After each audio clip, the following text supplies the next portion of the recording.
Joining us now to talk more about all of this is Daniel McGrath, a geophysicist at the United States Geological Survey, joining us on Skype from Denver, Colorado. Thanks so much for being with us. First of all, let me ask you a very basic question. What is an ice shelf and why is it important? Absolutely. It's good to clarify that. An ice shelf is a floating extension of a glacier.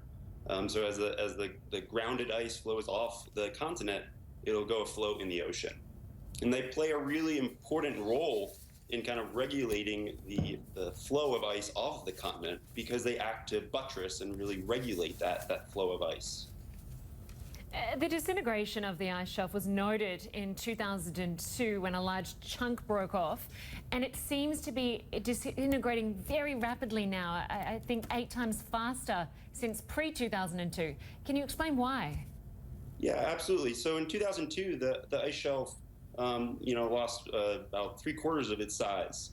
And the glaciers that were feeding to it, they accelerated about anywhere from 5 to 8 times their background velocity because all of a sudden the cork in the wine bottle that was holding back that ice was removed. And so the ice was able to flow much faster.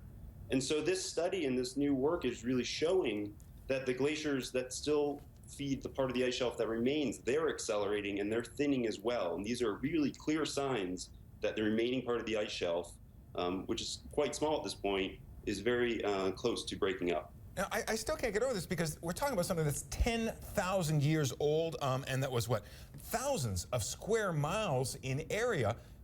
This is happening really fast, even though the temperature change, I guess, in absolute terms, hasn't been that dramatic, has it? The changes in Antarctica have been quite dramatic. I mean, the warming on the Antarctic Peninsula is some of the highest anywhere on the planet. And we're also seeing changes in the atmospheric circulation around the continent. And this is bringing warm waters into contact with ice shelves, not only just along the Antarctic Peninsula, but in the western Antarctic ice sheet region.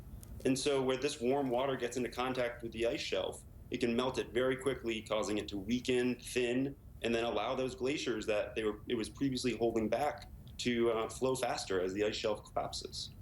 So what will this do to sea levels? And at this point in time, can anything be done to either slow or stop it? The removal of the ice shelf will certainly contribute to sea level rise. The glaciers will flow much faster, and that will, in fact, add more ice to the ocean. And it's not just Larsen B ice shelf this is occurring to. Larsen C, its big brother neighborhood just to the south, is also thinning. And we know that is occurring due to both warming atmosphere and warming ocean. And if we look elsewhere around the continent, in the Amundsen and the Bellinghausen Sea, we see the vast majority of ice shelves around there are thinning as well and weakening. And all of these changes really allow the glaciers that feed them to flow faster. So what's going to happen to the glaciers? I mean, are we talking about a handful of years, the same way we are for this ice shelf? No, these are changes that will occur over decades to centuries to millennia.